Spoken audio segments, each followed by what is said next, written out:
ज्या माय माऊलीच्या उदरात या स्वराज्याचा सूर्य जन्मला अशा राजमाता राष्ट्रमाता जिजाऊ, स्वराज्याचे संस्थापक छत्रपती शिवाजी महाराज, या स्वराज्याचं रक्षण करणारे छत्रपती संभाजी महाराज, ज्या माय माऊलीनं या भारतातल्या तमाम स्त्रियांना शिक्षणाचा हक्क दिला अशा क्रांतिज्योती ज्ञानज्योती सावित्रीबाई फुले, आणि नवरा कसा असावा याचं जर तुम्हाला उदाहरण घ्यायचं असेल तर त्या माय माऊलीच्या मागं विठ्ठलासारखा उभा असणारा ज्योतिबा, संत कसा असावा तर आताचे संत चार्टर्ड प्लेन न फिरते भागवत सप्ताह करत आणि नाही का, आणि आमच्या पोट्याले ज्ञान पाजते का बेलाच्या पाण्याले सहज लावा आणि ते पिंडीवरती 108 वेळा वाहा म्हणजे बिना अभ्यासानं पोरगा पास होईल. म्हणून संताची परिभाषा ज्या लोकांनी ठरवून दिली असे जगद्गुरू तुकाराम महाराज, राष्ट्रसंत तुकडोजी महाराज, कर्मयोगी गाडगे महाराज, तमाम महापुरुषांना मी इथे वंदन करतो. उपस्थित या विचार मंचावरील महाविकास आघाडीचे सर्व पदाधिकारी, आता चिठ्ठी मागितली नावाची तो आहे नाही म्हणते गडी तर सगळ्याचे एका शिशात जमून टाकतो. महाविकास आघाडीचे सर्व पदाधिकारी, संभाजी ब्रिगेडचे सर्व पदाधिकारी, सौरभदादा सहित आणि इथं उपस्थित मेळाव्यात हजर असणारे सर्व संभाजी ब्रिगेडचे पदाधिकारी, मी पश्चिम महाराष्ट्राच्या दौऱ्यावर चाललो आहे. तिथं 6-7 जागासाठी आता इलेक्शन आहे आणि आमच्या इकडलं आटोपलं तर तुम्हाला सांगतो आमच्या इकडं 11 जागा जवळपास आटोपल्या. त्या 11 जागापैकी 8 ते 9 जागा ह्या महाविकास आघाडीच्या येणार आहे. त्याच्यात नितीन गडकरीची स्वतःची जागा डामाडोल आहे. म्हणजे तुम्हाला असं वाटत असेल का खूप सिमेंटचे रस्ते बांधले म्हणजे विकास होते, तर हे चुकीचं आहे. आणि सिमेंटच्या बॅग कमिशन किती होतं हे त्यायलेच माहीत, म्हणून तर सिमेंटचे बांधले ना. आणि त्याची जागा डामाडोल आहे. म्हणजे अक्षरशः एक तर 50,000 हारण नाही तर 20-30 हजारानं जिंकून येईन, इतकी काटावर फाईट आहे. आणि माय भाषण तिचंच गाजलं ते तुम्ही जे यूट्यूबवर पाहिलं ते नागपूरच्या तिरंगा चौकातलं भाषण होतं. तर आता ज्या दादांनी गोष्टी सांगितल्या त्यांच्या आता भाषणात, तर ते खूप काही सत्य परिस्थिती आहे. डॉक्टर बाबासाहेब आंबेडकरांनी म्हटलं का मी कितीकही चांगलं संविधान लिहिलं तर संविधानानुसार वागणारे लोक जर या देशात नसन आणि हे असे दाढीवाले बदमाश असन, दाढीवाले, तर या देशाचा सत्यानाश झाले. कोणत्याही देशाची. पंडित जवाहरलाल नेहरूनं पहिले जेव्हा लोकसभा अस्तित्वात आली तेव्हा एक स्टेटमेंट केलं होतं का कोणत्याही देशाची लोकशाही ही तेव्हाच जिवंत राहू शकते जेव्हा सत्तेत असणारे लोक विरोधी पक्षाच्या मताचा आदर करन. तर हे चोट्टा आदर करायलाच तयार नाही आहे. यानं विकून खाल्ली आहे. मायच म्हणते सगळं.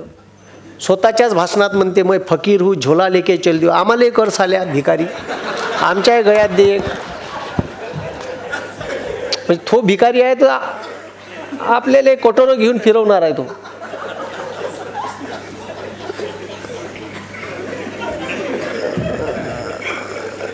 म्हणजे या देशात चालू काय, तुम्हाला एक खूप चांगला उमेदवार निलेश लंकेच्या स्वरूपात मिळाला आणि तुम्हाला सांगतो निलेश लंकेसारखा आमदार सध्या तरी महाराष्ट्रात नाही. कारण काहीच नका करू, त्या माणसाचे कोरोनातले व्हिडिओ घ्या आणि बस तेच व्हायरल करा, असाच माणूस जिंकून येते. एकही आमदार नाही. कोरोनात सगळे घरात लपले होते. तो एकमेव आमदार होता का पेंडॉल टाकून ज्यानं सिलेंडर ऑक्सिजनचे उपलब्ध करून दिले, ज्याले गावात घ्यायला कोणी तयार नव्हतं क्वारंटाईन म्हणून, त्या माणसानं त्यानं जागा उपलब्ध करून दिली, हॉस्पिटलसारखी व्यवस्था उपलब्ध करून दिली. काहीच नाही करायचं. ते जुने व्हिडिओ काढायचे आणि पेलवायचे. ठीक आहे. ते अर्धे ठंडे असेच होते बाकीचे. BJP वाले. आणि आता दादांनी सांगितलं हिटलर असा होता तसा होता. माझ्या भाषणात एक वेळा मी सांगितलं आहे, असे किती रुस्तम आले किती गेले. काही लोकांनी म्हटलं का पक्ष फुलला. जे होते ते चांगल्यासाठीच होते. जे गेले ते निष्ठावंत नव्हते, ते कवा ना कवा पळणारच होते. त्याच्यामुळे गेले तर चांगलं झालं, मी तर असं म्हणतो. अजून जे कोणी आहे त्यानं चाललं जावं.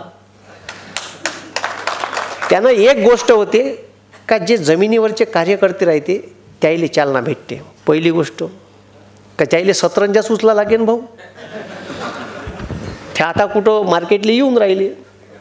जे गेले ते जाऊ द्या, ते निष्ठावंत नव्हतेच. आणि कोणत्याही पक्षाचा कार्यकर्ता असो, माळवा ठीक आहे माळवा असो, तो निष्ठावंत असला पाहिजे. कमीत कमी तेवढी तर निष्ठा असली पाहिजे. आणि ते गेले तर चांगली गोष्ट झाली. शिवसेनेत किती मोठ्या जागा खाली झाल्या होता, एवढे पयाले तर यायची लायकी तर माहीत पडली का हे कोण्या लायकीचे होते. राष्ट्रवादीतून गेले, आता सत्ता आहे म्हणून बरं वाटून राहील त्याले. आत्ता पलटी मारला गेम का ते पुरे वापस याच्या लाईनीत लागते. आणि जे होते ते चांगल्यासाठी काऊन होते. मी का म्हणतो, हे जे मोदीनं तुमची 10 वर्षे शिकवली, मी म्हणतो अजून 10 वर्षे शिकवा. जेव्हा जेव्हा अन्याय अत्याचार प्रचंड अन्याय अन्याय अन्याय होईल, का म्हणून राहिलो, जेव्हा प्रचंड अन्याय अन्याय अन्याय होईल, 5000 वर्ष या भारतातल्या एका समाजाला शूद्र म्हणून हिणवल्या गेलं. माणूस म्हणून जगण्याचा अधिकार त्या माणसाला देण्यात आला नाही. नुसतं 5000 वर्ष त्या समाजानं अन्याय अत्याचारच उपभोगले. त्या समाजात एक क्रांतीचा ज्ञानाचा सूर्य जन्माला, डॉक्टर बाबासाहेब आंबेडकर.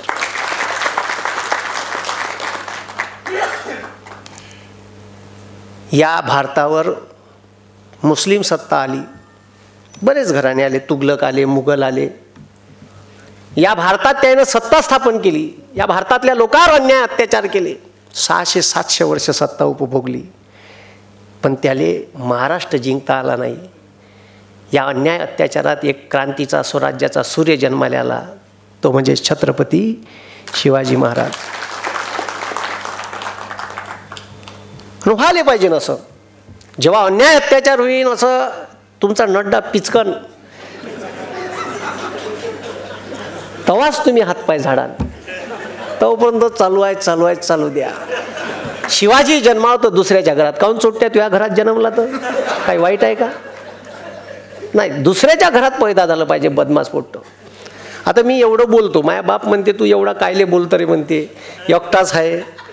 लोक फोनवर मला शिवा देते, कमेंट्समध्ये शिवा देते. आता फोनवर शिवा दिल्यावर मी गावरानी माणूस आहे जी पुरा, ते का शिवा देईनची. मायापाशी एवढी डिक्शनरी आहे शिवाची, असा द्याले लागलो का नाही. हो म्हणजे माणूस पाहून तर द्या, ज्याला देता नाही त्याला दे. साला मग विचार येते माणूस, आपण शिक्षक आहे ठीक आहे, आणि काहीच नाही करत, तो रेकॉर्ड करते आणि व्हायरल करते, बाकी का करणार आहे. आणि व्हायरल कोणाला करते, जो व्हायरल आहे त्यालाच व्हायरल करते. म्हणजे त्याला माहित आहे का याचा व्हिडिओ व्हायरल केल्यावर अजून आपल्याला प्रसिद्धी भेटते, बाकी उद्देश काहीच नसते त्याचा.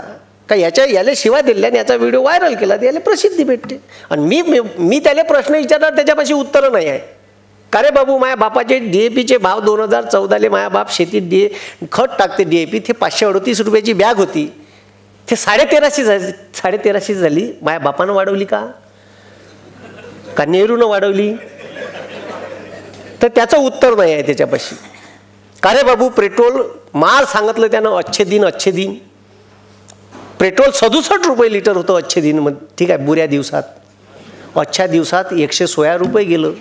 इलेक्शनचं वर्ष आलं तर झोक्कानं चोट्ट 9 कमी करते, आणि वरून म्हणते म्या कमी केले. अबे पण साल्या वखरले तू 9 वर्ष, बरोबर नाही का. मग तुम्ही याले अच्छे दिन म्हणता का. अरे बुऱ्या दिवसात, आमच्या बुऱ्या दिवसात, तुम्ही ज्याले बुरे दिवस म्हणत होते तेव्हा सिलेंडर 430 रुपयाचं होतं, ते आता 1130 झालं. इलेक्शनचं वर्ष आहे तर 2 महिन्याच्या अगोदर 200 कमी केले चोट्ट्यानं.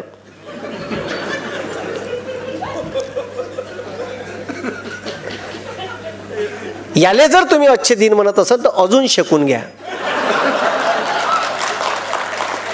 नाही तर मग येणाऱ्या इलेक्शनमध्ये निलेश लंके साहेब कसे निवडून येईन याच्यासाठी मतदान करा.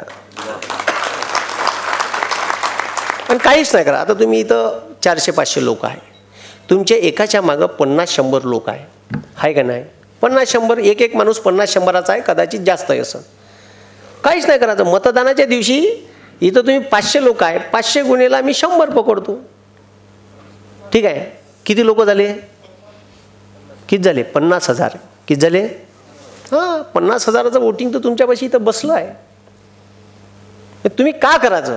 पुन्हा एक व्हिडिओ घेतला. आता सगळ्या सरांनी सांगितलं का EVM वगैरे, EVMवर विश्वास आहेच नाही, पण आता त्याच्यातूनच मार्ग काढा लागेल. दुसरा पर्याय काय आपल्यापाशी?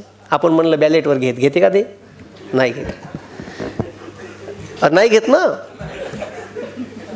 तर EVM मशीनबाबत काही नियम आणि पत्ते आहे, ते पाहिले पाहिजे. त्याच्यासाठी मी एक व्हिडिओ घेतला आता 3 दिवसाच्या अगोदर. काय EVM मशीनची प्रोसिजर इलेक्शनच्या दिवशी, अगोदरल्या दिवशी तुमच्या गावात ती 3 वाजता येते. किती वाजता येते? 3 वाजता येते अधिकारी. तर त्याच्यात मी सांगितलं आहे का त्याची सिरियल नंबर कशी पाहायची. ती सिरियल नंबर उमेदवार तुम्हाला उपलब्ध करून देईल. ते उमेदवाराच्या प्रतिनिधीची जबाबदारी असते का तुमच्या गावात कोणत्या सिरियल नंबरचं EVM मशीन येणार आहे. EVM मशीनची बॅटरी चेकअप करायची. सुरुवातीला किती आहे, इलेक्शन झाल्यावर किती आहे. ती एक माणूस असते क्रॉस मारणारा, याचं झालं याचं नाही झालं तर ते शेवटी काउंटिंग त्याचं आणि EVM मशीनची टोटल ते क्रॉस व्हेरीफाय करून 17C नंबरवर तुम्हाला सगळं लिहून देते. जो तुमचा प्रतिनिधी असते, तुमचा प्रतिनिधी हा सकाळी 5 वाजता 5:30 वाजता तिथं बूथवर पाहिजे. BJPचा असते, आपला राहत नाही. प्रॉब्लेम तो आहे, हे समजून घ्या तुम्ही. आपले अलाल टट्टू लोक आहे, कोण जाईन ह्या 7 वाजता जाते. इलेक्शन सुरू झाल्यावर तोपर्यंत मशीनचं सील व्हील सगळे होऊन जाते. इलेक्शन किती वाजता चालू होणार आहे? तर 7 वाजतापासून 6 वाजेपर्यंत इलेक्शन आहे. पहिले 5 होतं, 1 तास वाढवला पुन्हा. तर त्याचा व्हिडिओ टाकला आहे, पूर्ण माहिती दिली आहे. तो व्हिडिओ पहा, यूट्यूब चॅनलवर आहे आपल्या, पूर्ण माहिती. आणि इथं बहुतेक प्रशिक्षण बी होईल शेवटल्या 2 दिवसा अगोदर. त्या प्रशिक्षणाला सगळ्यांनी राहायचा. ठीक आहे, चांगला एखादा तज्ज्ञ माणूस. आणि माझाही व्हिडिओ पाहिजा. आणि जो बूथ प्रतिनिधी राहणार आहे त्याला तो शेअर करा. त्या व्हिडिओ पाहून जा म्हणा तिथं किती वाजता हजर राहायचं आहे. ठीक आहे, बूथ प्रतिनिधीचा तुम्हाला आय कार्ड भेटते. ते आय कार्ड बनवण्यासाठी 10A नावाचा फॉर्म भेटते. तो 10A नावाचा फॉर्म प्रतिनिधीनं दिला पाहिजे उपलब्ध करून. प्रतिनिधी जे कोणी असते, उमेदवार प्रतिनिधी, त्याची सही पाहिजे त्याच्यावर. ह्या साऱ्या गोष्टी तुम्हाला ट्रेनिंगमध्ये शिकवणं गरजेचं आहे आणि हे माहीत असलं पाहिजे. आता हे सगळं BJP मायक्रो प्लॅनिंग करते. काही गोष्टी BJPकडून शिकण्यासारख्या आहेत आणि त्या आपण शिकल्या पाहिजे. त्याची एक खासियत आहे. पुन्हा मासोई मोठी झाली का तिला कापते, ते तिला ठेवत नाही ना. चांगल्या चांगल्या मोठ्याल्या चिकीवाल्या बाईक आपल्या हे आता दिलं म्हणून बरं आहे. मागच्या वेळी दिल्ली का शीट दिल्ली का नाही दिल्ली. चांगले चांगले मोठे मोठे मासोळे कापते जी. हे बाकीच्याही पक्षानं समजून घेणं गरजेचं आहे. आणि त्यानं काय केलं, त्यानं सेकंड पॉलिटिकल लिडरशिप तयार केली. म्हणजे पहिले झाले 2 वेळा आमदार झाले, चल फेक साले को. तर त्या पोट्ट्याला काय वाटते का इथं काहीतरी भेटते. अबे भेटते ना, ह्या गेला का आपला नंबर आहे बा. इकडं बाकीच्या पक्षात सतरंजाच उचला लागते. मी राष्ट्रवादी काँग्रेसचा प्रवक्ता आहे ते बाजूले, पण जे खरं आहे ते बी सांगितलं पाहिजे ना. नाही, पवार साहेबाला मी पहिले सांगून ठेवलं आहे की हे माय तोंड बंद नाही करायचं. ते बाकी तुम्ही का करा. ठीक आहे, जे अरे त्याचं जे घेता येईल ते घ्या लागेल ना. त्यानं सरकारचा पैसा RSSचे मागच्या ज्या मिटिंगा होती कार्यकर्त्याच्या त्याच्यासाठी वापरून चालू केलं. आमच्या इथे हिंदी विश्वविद्यालय आहे वर्धेले, महात्मा गांधी. ते सर्रास RSSचं केंद्र बनलं आहे आणि तिथं सर्रास चांगल्या चांगल्या लोकांच्या गुप्त मिटिंगा होते सरकारी पैशावर. त्याला म्हणाव का करायम असताना आम्हाला पकडून द्या, दाखव साल्या म्हणा CCTV फुटेज. नाही एका एकाला पकडून दिलं काहीच नाही. म्हणून इलेक्शन ज्या पद्धतीनं ते लढते, स्ट्रॉंग रूममध्ये EVM मशीना ठेवल्या का ठेवतपर्यंत आपले लोक तिथं हजर असले पाहिजे. ठेवल्यानंतर बी 4 माणसं 4-5 कोणत्यावर आपले रात्रंदिवस जागली ठेवायचे. दिवसा 4, संध्याकाळी 4. रोज तुम्हाला ते जे सील मारला आहे स्ट्रॉंग रूमले ते पाहण्याची मुभा दिली आहे. त्याच्यानंतर दिवसभराची रेकॉर्डिंग दररोज चेक करायची आणि आपले माणसं बी ठेवायचे. माणसं निष्ठावंत ठेवायची, 500 रुपयावर इकल्या जाणारे नाही, नाही तर सुरत मार्गे गुवाहाटी पळायला लागते. म्हणून जे काही होते ते चांगले. आणि असे हे मोदीसारखे किती चिल्लर आले किती गेले, ते हिटलर नाही पुरला या जगात, हिटलर नाही पुरला. ठीक आहे. आपले पोट्टे मायाबाप कांदा उत्पादित करते, मायाबाप सोयाबीन उत्पादित करते, मायाबाप कापूस उत्पादित करते ना, आपलेच पोट्टे स्टेटस ठेवते अबकी बार 400 पार. अबे त्या बापाचं कांद्याचा कट्टा 400 पार नाही चालला आणि तू साल्या स्टेटस ठेवून राहिला अबकी बार 400 पार. हा, अरे ह्या चोट्यानं 2000 मेट्रिक टन गुजरातचा पांढरा कांदा निर्यात करायला परवानगी दिली, फक्त गुजरातचा. महाराष्ट्राचा कांदा निर्यात होणार नाही. ध्यान शकून द्या त्याला, अजून उरावर बसणार आहे तो. तो भारताचा पंतप्रधान नाही, तो गुजरातचा पंतप्रधान आहे. कुठचा आहे? हा, म्हणून महाराष्ट्रात 1.5 लाख कोटीचा वेदांता फॉक्सकॉन नावाचा सेमीकंडक्टरचा प्रोजेक्ट येणार होता. त्या चोट्यानं कुठनेला मार आला अरबी समुद्रात. मी म्हणलं मरते का तिथं शिवाजी महाराजाचं स्मारक उभं करायचं आहे म्हणे 43 एकरात. उद्घाटन गिन केलं ना का? कुठं गेलं ते विचारा ना प्रश्न. कुठं गेलं स्मारक? केलं का उभं? निव्वळ चिवत्या बनवलं तुम्हाला.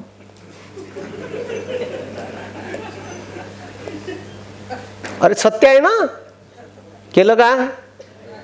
महानंदा डेअरी महाराष्ट्राची शान होती, कुठं नेली? गुजरात.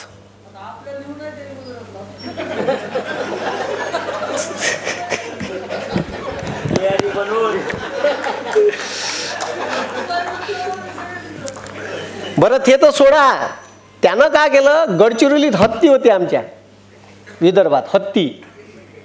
ते पोट्ट नाही का अदानी मुक्याचं, ते धेमस, त्याचं आता लग्न होतं. त्या मुक्याच्या पोट्ट्याले हत्ती आवडते, त्याच्या पोट्ट्याले. हा, तर गुजरातचे हत्ती नेले साल्यानं इथून. तुमच्या संभाजीनगर औरंगाबादचे सिंह नेले 2. वाघ का सिंह? वाघ नेले सिद्धांत उद्यानामधले. तुम्हाला माहित आहे का नाही? तर माहित नाही मला. हा, हो, वाघाशी का आपलं लेणं देणं? म्हणजे सब मी का म्हणतो, जर तुझ्याकडून गुजरात डेव्हलप करणं नाही होत तर आम्हाला देणं भाड्यानं असं म्हण का? माईवाली लायकी नाही आहे. सब दाबादुबीचे धंदे आहे, इकडून दाब तिकडून दाब. ठीक आहे, याचं पावडर घे, त्याचं लिपस्टिक घे, त्याचे कानातले घे, दुसऱ्याचं मंगळसूत्र घे आणि सजव स्वतःले. अबे तुमची लायकी नसेल सांगा ना, आम्ही गांधीनगर उभे करायला पैसे दिले तुम्हाला. अरे आम्ही गांधीनगर उभे करायला पैसे दिले ना, आता बी लायकी नसेल सांग. सगळे लिपस्टिक पावडर मावडर आम्हीच लावून देतो. बरोबर नाही का? तुमच्याकडून नाही गुजरात डेव्हलप होऊन राहिला तर आम्हाला सांगा. आमचा महाराष्ट्र पुढारलेला आहे आणि तो राहील. तुम्ही आम्हाला ज्ञान पाजायची गरज नाही. आणि म्हणून महाराष्ट्राचं पाहून वाटते का महाराष्ट्राची मुंबईचं ठीक आहे जे प्रतिनिधित्व आहे ते कसं कमी करता येईल, व्हॅल्यू कशी कमी करता येईल. यासाठी G20ची परिषद तिथं, G20ची परिषद कुठं व्हायला पाहिजे होती? मुंबईत व्हायला पाहिजे होती. कुठं भरवली चोट्यानं? गुजरातमध्ये. म्हणजे आपल्यावर किती अन्याय चालू आहे तरी आपण त्याचे झेंडे घेऊन त्याचं स्टेटस हे मागं पोट्यानं ठेवलं होतं, मै सावर करू. अबे साल्या तू बेरोजगार आहे, तू सावरकर काय जा. आणि कोणाचं स्टेटस ठेवून राहिला, ज्यानं 5 वेळा माफी मागितली. हा, माझ्या यूट्यूब चॅनलवर पुन्हा एक व्हिडिओ आहे निरंजन टकलेचा. विद्रोही साहित्य संमेलनाचा स्वागताध्यक्ष होतो मी वर्धेले. पुरा त्याचं अखिल भारतीय मराठी साहित्य संमेलनात धिंगाणा लावणारा मीच होय. पुरा पार 150 करोडचा धिंगाणा मॅच लावून टाकला त्याचा. आणि ते निरंजन टकलेचं भाषण पाहिजे. कोणं जर म्हणलं सावरकर कोण होता, ते भाषण त्याला पेलून द्यायचं. हे पाय म्हणा पहिले साल्या. तर खतरनाक काम आहे. म्हणजे मला अक्षरशः चीड येते जी.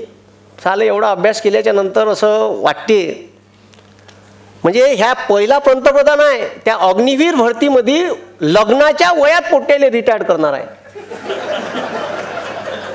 जगातला पहिला पंतप्रधान असं नाही का वयाच्या 19व्या वर्षी पोट्ट लागण ना 23व्या वर्षी का होईन रिटायर्ड होईल. का म्हणून बापानं नाव त्याले. आता त्यानं 23व्या वर्षी रिटायर झालं, पोट्ट लग्नाच होईल. बाप त्याला पोरीच्या घरी घेऊन जाईन, चाल रे बाबू. आणि पोरीचा बाप उभा ठेवून का त्याले का सांगन पोरीच्या बापाले, he is my son, he is a retired ex serviceman. पोरीचा बाप उभा ठेवून का त्याच्या ढुंगणार लात मारण. तर ठेवन का तुम्ही तरी रिटायर झालेल्या पोराले पोरगी द्यान का. आणि तो वेपनचं ट्रेनिंग घेऊन आलेला बेरोजगार युवक राहील, तो देशासाठी घातक आहे. म्हणजे या देशात का करायचं हे त्याला लक्षात घ्या. का वेपनचं ट्रेनिंग देऊन बेरोजगार करून तो वयाच्या 23व्या वर्षी. असा पंतप्रधान माझ्या देशाला पुन्हा नाही पाहिजे. आणि अनपढ गवार आहे साला, डिग्री डुप्लिकेट. बरं डिग्री कोण्या विषयात, एंटायर पॉलिटिक्स. बरं तो स्वतः भाषणात म्हणते मग कुछ भी पडा लिखा नाही, त्याचा तडीपार सोबती म्हणते का हे आमच्या पंतप्रधानाची डिग्री एम एची. बरं एम ए कोण्या विषयात, एंटायर पॉलिटिक्स. या नावाची डिग्रीच नाही भारतात, मग डिग्रीच नाही आहे. बरं याचं ठीक आहे, यानं जे डिग्री सादर केली त्याच्यावर जे फंड आहे ते 1993 अस्तित्वात आले. आणि याची डिग्री 78ची आहे. म्हणजे साले कॉप्या करते का नाही. अबे लोकायले दिसू तर नका देऊ कॉप्या करून राहिले तर. कमीत कमी व्यवस्थित कॉप्या करायच्या आहेत. बरं त्याच्यात युनिव्हर्सिटीचं स्पेलिंग चुकीचं आहे त्या डिग्री सर्टिफिकेटवर. हो म्हणजे लयच खतरनाक आहे. म्हणजे हे साले कुठून, म्हणजे काय गोमूत्र पिऊन आले आहे का. मला कवा कवा विचार येते. आता मागं एक महाराष्ट्र शासनानं GR काढला, दुधाचे भाव 34 रुपयावरून 25 रुपयावर आणले. तुम्हाला माहित आहे. 22. हा घ्या ना, अच्छे दिन होईना. शेकून घ्यायची चांगली, पुन्हा बोंबलाचं नाही. हो माझ्याकडे काही काही लोक आले का मला भल्ला राग येते जी. म्हणजे अक्षरशः लोक, आणि हे तुम्हीच निवडून दिलं आहे ठीक आहे, त्याला डोक्यावर तुम्हीच घेतलं. आता तुमचीच जबाबदारी आहे डोक्यावरून त्याला खालतं उतरवायची. तुम्हीच चढवलं होतं ना, उतरवा बी तुम्हीच. म्हणून प्रत्येकानं जबाबदारी आपली स्वीकारली पाहिजे. हा देश वाचला पाहिजे, या देशाचं संविधान वाचलं पाहिजे. तो म्हणते संविधान घेऊन बदलवायचं, बदल हात लाववर म्हणत नाही तुझ्या ढुंगणाला फटाके लावून लोक. एवढं साधं सोपं काम आहे का. पण मात्र यानं सर्व व्यवस्था आपल्या हातात घेतली आहे. लष्कर भी तुम्हारा है, सरदार भी तुम्हारा है. लष्कर भी तुम्हारा है, सरदार भी तुम्हारा है. तुम झूठ को सच लिख दो, तुम झूठ को सच लिख दो, अखबार भी तुम्हारा है. सारंच विकत घेऊन टाकलं साल्यानं. तुम्हाला इंजेक्शन दिलं कोविडशिल्डचं, दिलं ना. हां त्याच कंपनीकडून त्याची वॅक्सिनले परमिशन द्यासाठी इंडियन काउन्सिल ऑफ मेडिकल रिसर्चची परवानगी देण्यासाठी 54 करोड रुपयाचे इलेक्ट्रॉल बॉन्ड घेतले. आणि आता सुप्रीम कोर्टात ते कंपनी म्हणते का आमच्या वॅक्सिनमुळे तुम्हाला वाईट परिणाम होऊ शकते आणि तुम्हाला केव्हाही हृदयविकाराचा झटका किंवा ब्रेन हॅमरेज. साल म्या घेतलं, तुम्ही घेतलं का बे.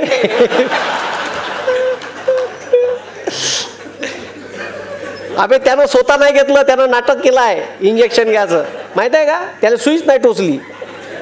त्याचे फोटो पाहिले का तुम्ही दाढीवाल्याचे? दाढीवाल्यानं सगळ्याच ठिकाणी फोटोशूट केला आहे. त्याचे 3 फोटो गायब आहे. जर भेटले तर मला पाठव जा. एक लग्न करतानाचा, एक डिग्री घेतानाचा आणि एक चाय विकतानाचा. हे 3 फोटो जर मला भेटलेत पाठव जा. मी सर्चिंगमध्ये आहे का, हे 3 फोटो मला भेटले पाहिजे. असं आहे. म्हणून हे किती बी रुस्तम आले ना, आणि खूप अहंकारी माणूस आहे. कधी मला वाटते असे कपडे गिपडे घालायला भेटले नसन त्याला. त्यानं पहिले सांगितलं मी फकीर होतो, तर त्याचा पेन 1.5 लाखाचा, त्याचा चष्मा 3.5 लाखाचा, स्वतःच्याच कोटवर मोदी मोदी मोदी लिहून घेतलं. एवढं. आणि तुम्ही पाहिलं का जी कधी ध्यानगिन करायला चष्मा लावून जातानी? ते मागं 2019चं इलेक्शन झाल्याबरोबर संपल्याबरोबर दुसऱ्या दिवशी ते इथं गेलो होतो केदारनाथले. त्या केदारनाथले चष्मा लावून ध्यान. अरे आणि म्हणलं बरं कॅमेरावाला बी, हा तुम्ही तरी कॅमेरावाला घेऊन जाण का?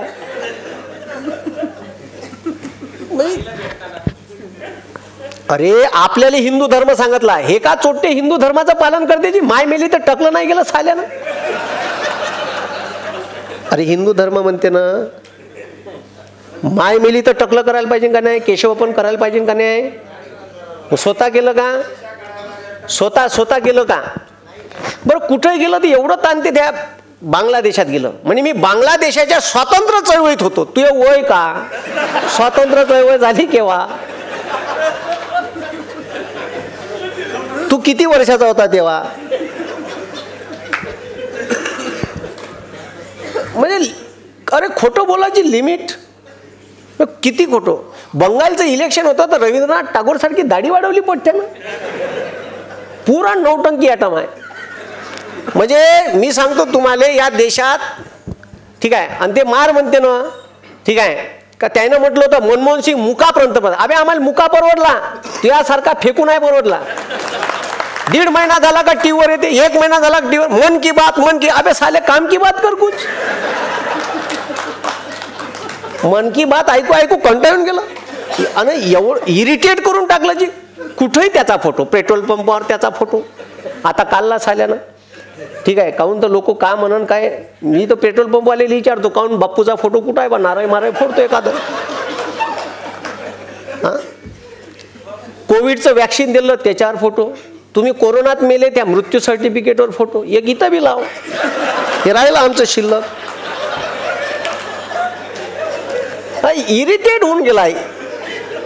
अरे त्या प्रत्येक रेल्वे स्टेशनवर त्यांना सेल्फी पॉईंट काढला. माहिती अधिकाराअंतर्गत 6.25 लाख रुपये एका सेल्फी पॉईंटचा खर्च आहे. कोणाच्या पैशातून? त्याच्या बापाचा पैसा आहे का? भारत सरकारच्या टॅक्सचा पैसा आहे. आपण दिलेला पैसा आहे. सर्वसामान्य लोकांचा टॅक्सचा पैसा करोडो रुपये खर्च करते. मोदी देश होईन? हो, काही नेम नाही. सरकार तर केलंच त्यानं. भारत सरकार गायब केलं तर मोदी देश करेल. एवढा अहंकार. पण तुम्हाला सांगतो असे किती आले किती गेले त्याची काही चिंता करायची नाही. आपल्या हातात सत्ता आहे. आता सत्ता परिवर्तन करायचं आहे आपल्याला. तुम्हाला एक छोटीशी हिटलरची गोष्ट सांगतो. मला जायचं आहे समोर. एक सभा राहुरीली आहे माई. तनपुरे साहेबांनी घेतली आहे. 6 तारखेला राहीन बहुतेक. डेट कन्फर्म व्हायची आहे. मी इकडंच आहे आता 8-10 दिवस मोदीले धुवासाठी.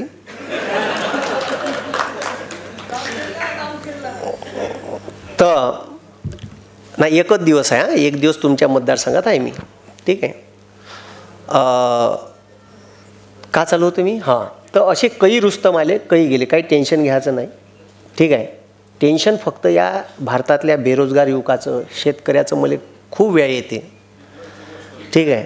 हो, सांगतो. आणि या देशाचं संविधान ज्या माणसानं लिहिलं ना, हा पहिला ग्रंथ आहे भाऊ. का या जगात, या भारतात कोणावरही अन्याय होऊ द्या, त्याला न्याय द्यायचं काम या देशाचं संविधान करते. आणि हे संविधान वाचलं पाहिजे. आणि त्यांनी जे म्हटलं, न्यायमूर्ती व्यंकट चलैया आयोग नेमला होता अटल बिहारी वाजपेयीनं, हे खरं आहे. अटल बिहारी वाजपेयीनं भारतीय संविधानाचं पुनर्विलोकन म्हणजे संविधानात बदलत्या परिस्थितीनुसार काही ट्रिमेंडस बदल करता येते का, यासाठी एक कमिशन नेमलं होतं, पण ते विरोध झाला. अटल बिहारी वाजपेयीचं सरकार 22 पक्षाचं मिळून होतं, म्हणून अटल बिहारीनं फडफड नाही केली जास्त. तुम्ही याले फुल दिलं मेजॉरिटीत, मग तो काय त्यासही 330 सीट आहे. त्याला माहीत आहे ह्या बाकीच्या 22 पळाल्या जरी तर माझ्या 303 आहेच. त्याच्यामुळे तो काही मागं ढक्कल नाही करून राहिला. म्हणून येणाऱ्या इलेक्शनमध्ये पूर्ण भारतात दारुण पराभव होईल. म्हणून यानं फोडाफाडी हे ते खूप चालू आहे त्याचं. पण भारतातले लोक हुशार आहे, चांगले हुशार आहे, मला असं वाटते. म्हणजे मी समजतो तुम्हाला, आहे का? अरे आहे का नाही आहे? आहे. मग एवढी शेकल्यावर जर समजत नसेल तर मग मी काही करू नाही शकत. एवढं म्हणजे एवढं जीव तोडून प्रत्येक भाषणात सांगतो मी का एवढं तुमच्यावर केलं. तुम्हाला जर ते, आणि खरंच म्हणजे मी माझ्या मतदारसंघात फिरलो. मी ज्या दिवशी इलेक्शन होतं माझ्या मतदारसंघात 26 तारखेला मी 42 गावं फिरलो एका दिवशी. सकाळी 8 वाजतापासून निघालं. हे सोबतीगीन होती माझ्यासोबत, माझ्या गँग. 42 गाव फिरलो एका दिवशी. आणि मी माझ्या मतदान करायला 5:45 वाजता गेलो. माझी बायको वाट पाहत होती, तिचं दुसऱ्या गावात मतदान, माझ्या दुसऱ्या गावात मतदान. 5:45 वाजता पोचलो. माझ्या गावातले म्हणजे आलाच कायले तू. तर लोकांचं म्हणणं का होतं, उमेदवार कोणताही द्या आम्ही निवडून देतो, पण आम्हाला मोदी नाही पाहिजे. का नाही पाहिजे? आता एवढं चांगलं काम केलं आहे मुनगंटीवारनं त्याच्या मतदारसंघात. लोक काय म्हणे त्याला माहीत आहे का? साहेब तुमच्याबद्दल रोष नाही जी म्हणे, मोदी नाही पाहिजे म्हणे. त्याच्या तोंडावर म्हणलं, तोंडावर अक्षरशः. नागपूरमधले मुस्लिम साहेब म्हणे तुमच्यासोबत काहीच वैर नाही गडकरी साहेब, पण आम्हाला मोदी नाही पाहिजे. नाही दिलं मतदान. तुम्ही समजून घ्या का लोकांमध्ये किती रोष आहे. आणि तुम्ही जेव्हा फिरान तर लोकच सांगते का LED त्याच्यावाले LED स्क्रीन फोडल्या लोकांना गोटे मारून, बॅनर फाडले अक्षरशः काही मतदारसंघात. इतका रोष आहे लोकांमध्ये. आणि लयच बदमाश आहे ना जी. सोयाबीन निघालं का सोयाबीनची ढेप बोलावून, कापूस निघाला काय ऑस्ट्रेलियाहून कापसाच्या गठावून बोलावून चोटतं. हां, कापसाच्या निर्यातीवर बंदी आणून टाकन. कांदा गुजरातचा निर्यात करण, महाराष्ट्रातला नाही करण. अरे 42 वर्ष झाले नर्मदा सागर प्रोजेक्ट उद्घाटन नव्हतं झालं. कोर्टात केस चालू होती. बापू सत्तेत आल्याबरोबर उद्घाटन झालं ना. महाराष्ट्रातून नदी गेली, महाराष्ट्राला कवडीचा फायदा नाही. फायदा कोणाले? गुजरातला. त्याच्या फायद्याचं मला, म्हणून मी म्हणतो का ह्या गुजरातचा पंतप्रधान आहे, त्याला भारताशी काही लेनदेन नाही. आणि लक्षात ठेवा गुजराती लोक व्यापारी असतात, उद्योजक नसतात. आणि व्यापारी विकासच काम करते, समजलं का? आणि आपण 2 व्यापाऱ्याला बसवलं आहे मोठाल्या. ते का करण तुम्ही हे लक्षात घ्या. म्हणून असे किती रुस्तम आले, किती काही अहंकार असन तर काही टेन्शन घ्यायचं नाही. आपण आपलं काम करायचं. जेव्हा जेव्हा या संविधानावर वेळ येईन तर रस्त्यावर बी उतरता आलं पाहिजे आपल्याला, ठीक आहे. आणि व्यवस्थेच्या विरोधात बोलणं शिका. माझं म्हणणं आहे, मी एकट्यानं ठेका नाही घेतला आहे का गव्हर्नमेंटनं कॉन्ट्रॅक्ट भरतीचा GR काढला कराया मास्तर आंदोलन करण सगळ्यात पहिले. मी ठेका घेतला आहे का? हां, शेतकऱ्याचे भाव पडले तर मी बोलीन. तुम्ही केव्हा बोलान? तुम्ही बी बोलले पाहिजे. आमदार खासदार कोणताही बी पक्षाचा असो, काँग्रेसचा असो, राष्ट्रवादीचा असो का BJPचा असो, त्याला प्रश्न विचारले पाहिजे. हे चुकीचं झालं हे तुम्ही उचला, विधानसभेत संसदेत उचला. हे आपण बोलत नाही म्हणून आपला प्रॉब्लेम आहे. त्याला 4 चौघात बोलले का तो जाग्यावर येते. इवन तो तुमच्या काकाले, मामाले, बापाले फोन कर, पोट्याले सांगा ते जास्त बोलून राहिलं.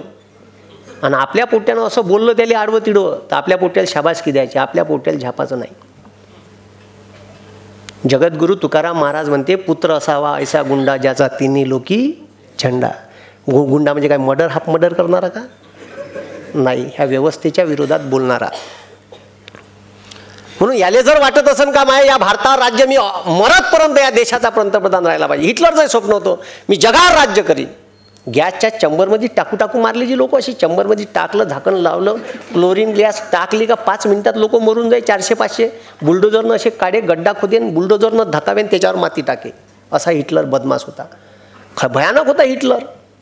असे त्या बर्लिनच्या चौकात जीव लोक उभे केले 5-6 हजार, आणि बाजूनं आर्मी उभी केली, गोळीबार केला. गोळीबार केला तर अर्धे गोळीबाराने मेले आणि अर्धे चंगराचंगरीने मेले. आजही बर्लिनच्या संग्रहालयात इथून तर ह्या स्लॅबपर्यंत चपलीचा ढीग आहे. तुम्ही जर बर्लिनला गेले तर त्या संग्रहालयात चपलीचा ढीग आहे, तिथं जे लोक मेले त्याच्या. इतका बदमाश होता हिटलर. पण जेव्हा दुसरं महायुद्ध संपत आलं ना, जेव्हा दुसरं महायुद्ध खतम होत आलं, 39ले सुरू झालं, 45ले खतम होत आलं, तेव्हा याचा सोबती होता मुसोलिनी, इटलीचा. त्या मुसोलिनीले बंदा युरोप बेचिराग झाला होता, पूर्ण युरोप. रशियासुद्धा, रशियाचे 1.5 करोड पोट्टे, 1.5 करोड पोट्टे, 1.5 करोड म्हणून राहिलो, 1.5 करोड जवान पोट्टे मेले युरोपातले, पूर्ण पोट्टे. ज्याला वेपनचं ट्रेनिंग नाही त्याला त्याच्या हातात बंदूक दिली, त्याला बंदुकीची गोळीच नाही झाडता येत, आली गोळी धडकन लागलं, मेलं. 1.5 करोड पोट्टे मेले. तर जेव्हा युद्ध संपलं ना, तर रशियात 1800 पोरी मागं 1000 पोरं होते. आता बी परिस्थिती जाग्यावर नाही आली. आता बी रशियात 1200 पोरी मागं 1000 पोरं आहे, 200 पोरी जास्त आहे. आणि भारतात 933 पोरी मागं 1000 पोट्टे आहे. म्हणजे आपल्या इथं 67 पोट्टे शिल्लक पडते. कवा विचार येते का यायला जहाजात भरावं आणि तिकडं रशियात पाठवा. बिना लग्नाचे नाही ते 67. 1000 पोरं आहे मागं 67, 933च पोरी आहे ना 2011च्या जनगणनेनुसार. ऑथेंटिक आहे, भारत सरकारची आकडेवारी आहे, काय माझ्या घरची नाही सांगून राहिलो मी. पहा बरं तुम्ही. मग आता अशी अवस्था, बंदा युरोप बेचिराग झाला, पार उद्योग धंदे बेरोजगार पोट्टे होऊन गेले. आणि मग अशा परिस्थितीत लोक चिडून गेले, महागाई वाढून गेली. 2-2.5 लाख लोक जमा झाले रोमच्या चौकात, इटलीले, मुसोलिनीच्या घरासमोर, राजगृहासमोर. मोठं गेट होतं. लोक राय झाले, बंद लोक घरात घुसले. हा मोठा जात दरवाजा तोडला, त्याच्या घरात घुसले. तो मुसोलिनी समोरनं 2.5 लाख लोक त्याच्या मागे लागले, पकडला. असा बेधम मारला जी, मरतपर्यंत मारला. ज्या कोणत्यावर पडन त्या कोणत्यावर मारला, कपडे काढून नागोया करून मारला, मेल्यावर बी मारला, त्याच्या बायकोले बी मारलं म्हणलं नागोया करून. लोक ते एका लिमिटपर्यंत सहन करते भाऊ लोक. बरं लोकांना मेल्यावरही मारलं दोघाले, लोक तिथेही शांत नाही बसले. लोकांना दोघांचे तंगडे बांधले दोरानं आणि 60 फूट वर तर घराला टांगलं. सगळे लाईव्ह चालू होतं. आणि हे हिटलर जर्मनीहून पाहत होता त्याच्या सोबत्याला कसं मारलं. तारीख होती 28 एप्रिल 1945. गुगलवर सर्च करून घे जा, खोटं सांगत असेल तर. 28 एप्रिलले मुसोलिनीले असं मारलं लोकांना. हिटलरले वाटलं याच्यापेक्षा बेकार मारण आपल्याला, म्हणून 29 एप्रिल तारीख गेली आणि 30 एप्रिल कालची तारीख, 30 एप्रिलले हिटलरनं आत्महत्या केली. मी म्हणतो माझ्या देशातले लोक चांगले आहे, माझ्या देशात असं काही व्हाव नाही.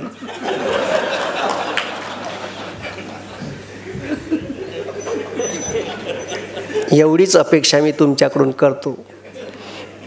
मी खूप चांगला माणूस आहे बरं, मी कोणाचंही काही वाईट गीत विचार करत नाही. तो किती काही बदमाश असो, त्याच्याबद्दल चांगला विचार करणं गरजेचं आहे. म्हणून आपण कुत्र्याला डसलो तर आपण कुत्रा आपल्याला डसलं तर आपण कुत्र्याला डसत नाही. म्हणून त्याच्याबद्दल एवढाच चांगला विचार करू शकतो का आमच्या देशात अशी वेळ येणार नाही आणि एवढी आमची परीक्षा पाहू नये सत्तेत असणाऱ्यांनी. नाही तर मग आत्ता श्रीलंकेत असं झालं. येणारा काळ आपला आहे. या देशातील बेरोजगार युवक, शेतकरी, कामगार याला न्याय मिळाला पाहिजे. आणि संभाजी ब्रिगेडच्या कार्यकर्त्यांनी शिवाजी महाराजांच्या मावळ्यासारखं या निवडणुकीत काम करा. ही निवडणूक आपण उमेदवार आहे म्हणून काम करा. कारण देशाची लोकशाही धोक्यात आहे आणि चुकीच्या माणसाच्या हातात आहे. म्हणजे माकडाच्या हाती कोलीत असते का नाही, तसं काम झालं आहे. अनफड गवाराच्या हातात सत्ता दिल्यावर मनमोहन सिंगाले मुका म्हणलं तो परवडला. कॅम्ब्रिज युनिव्हर्सिटीचे गोल्ड मेडलिस्ट आहे मनमोहन सिंग, आणि आपलं पोट्टं कॅम्ब्रिजमध्ये जेव्हा लॉची इकॉनॉमिकची डिग्री घ्यायला जाते तर आपल्या पोट्ट्याले कॅम्ब्रिज युनिव्हर्सिटी स्कॉलरशिप देते. त्या स्कॉलरशिपचं नाव आहे डॉक्टर मनमोहन सिंग स्कॉलरशिप योजना. किती स्कॉलर विद्यार्थी असेल तुम्ही विचार करा. नरेंद्र मोदी नाही आहे आणि याचं नाव देणार बी नाही. ठीक आहे, लायकी लागेल ना तेवढी. तर मला इथे आमंत्रित केलं त्याबद्दल खूप खूप आयोजकाचे धन्यवाद. विशेषतः दादांनी सकाळी फोन केला, मी चाललो होतो सर आहे, पण ठीक आहे मग कॉन्टॅक्ट झाला, नाहीतरी जायचं संध्याकाळपर्यंत आहे मुले, तर म्हटलं जाता जाता सभा झोडपून जाव. ठीक आहे, त्याच्याबद्दल खूप खूप धन्यवाद. थांबतो इथं. जय हिंद, जय महाराष्ट्र.